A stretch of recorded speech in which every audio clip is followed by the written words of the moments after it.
worry a lot if I'm wasting my time. Writing a book takes so much blood, sweat, and tears, and most importantly, time. Sometimes I do wonder to myself, I'm taking all this time, but is it worth it? The answer is yes. At the end of the day, it doesn't matter how the book turns out. I could write this entire book and it'd be trash, but I still created something from scratch. And that's something to be proud of. Welcome back to Writing a Book for Dummies, where I try to write a book for the very first time. And we are in the plotting era. The first 5 episodes of this series, we were brainstorming, coming up with a story, and now we have a story, and now we have to plot the story out. Act 1, Act 2, Act 3. Right now we're using Save the Cat Writes a Novel to plan our book. Last episode, we went over opening image, theme stated, and setup. So next is the catalyst. Am I saying that right? Catalyst? Catalyst? I don't know. You can correct me in the comments. At 10%, an inciting incident or life-changing event should happen to the hero, which will catapult them into a new world or a new way of thinking.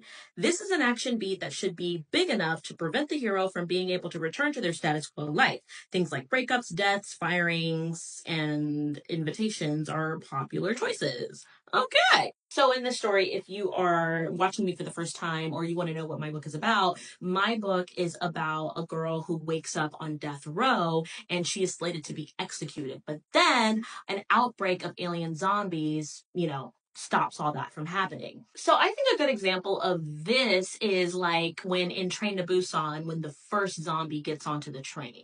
So in my story, the catalyst would be kind of the same thing. We get our first view of our alien zombie. Because up until this point, her status quo life is being in the prison and meeting people in the prison. We have different characters. We have Wendy. We have the 2 old men that she has encountered. And we have Seth. So that's her status quo life, like living in the prison and getting to know all the rules, getting to know the inmates, and planning her escape. But that all gets derailed here. So what's next after that? Debate. After the catalyst, the hero usually takes multiple scenes or chapters to react to what happened in the catalyst. Okay, this is a sequence in which the hero debates what they will do next. It's usually presented in the form of a question, such as, should I go, or what do I do? The purpose of this beat is to show the hero's reluctance to change. This is why you really need to know your character, because you need to know, according to this beat, what their personality is, why